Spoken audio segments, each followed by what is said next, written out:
दोस्तों, भारत के अंदर मालदीव्स के जो फॉरेन मिनिस्टर हैं वो पहुंच गए हैं। बड़ा इंटरेस्टिंग सिचुएशन इस सेंस में है कि और शायद वो ये समझते हैं कि जो मामलात प्रेसिडेंट मौजूद ने ख़राब किए हैं उनको ठीक करने का मौका है।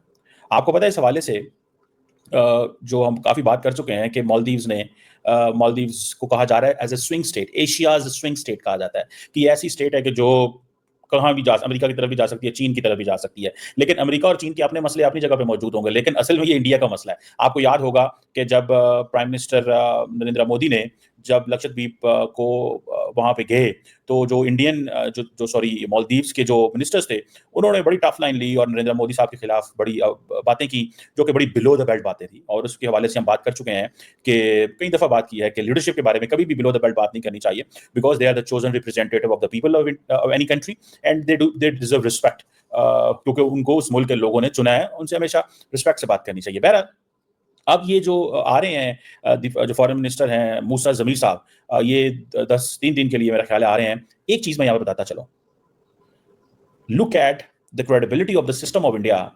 अमूमन जब इलेक्शंस होते हैं तो जो फॉरेन जो ट्रिप्स हैं वो नहीं होते, फॉरेन ट्रिप्स नहीं होते, क्योंकि उस वक्त इलेक्शंस हो रहे होते हैं। लेकिन look at the credibility of India's electioneering process के उसकी मौजूदगी में जो फॉरेन मिनिस्टर आ रहे हैं, एक वजह ये। दूसरी वजह ये है क्योंकि ये 6 हफ्ते से ज्यादा का लंबा 7 हफ्ते का 7 फेजेस के अंदर ये क्योंकि इलेक्शंस होने हैं, तो इस हवाले से भी एक चीज है कि भाई इतनी देर वेट भी नहीं किया जा सकता। ठीक है जी। सो अब क्योंकि वो ऑफिशियल विजिट पे हैं, वो डॉक्टर जयशंकर से जो है वो मुलाकात करेंगे, और जो मुलाकात का जो फ्रेमवर्क है वो प्राइमरली बायलैटरल है और रीजनल इश्यूज हैं।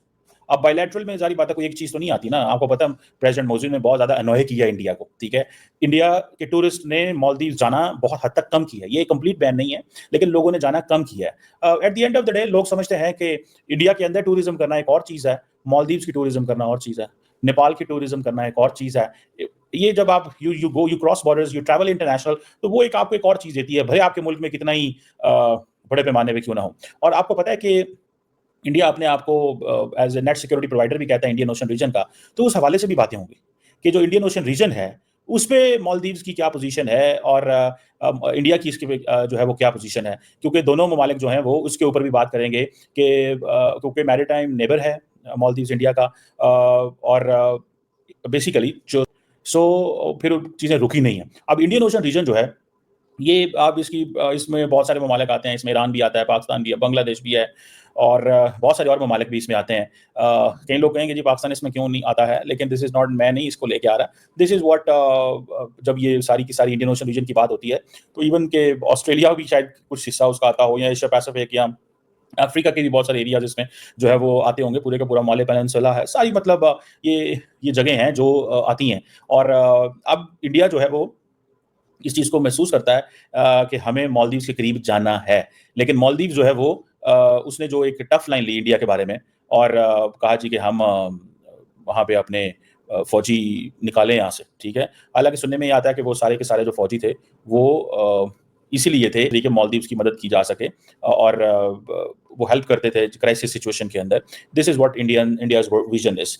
लेकिन ये जो अभी मालदीव्स के जो प्राइम मिनिस्टर फॉरेन मिनिस्टर आ रहे हैं, वो आ तो बायलैटरल रिलेशंस के लिए रहे हैं, लेकिन वो जो म्यूचुअल ट्रस्ट खत्म हो गया ये उसके लिए। सुनने में आ रहा है कि डिफेंस कोऑपरेशन की भी बात होगी।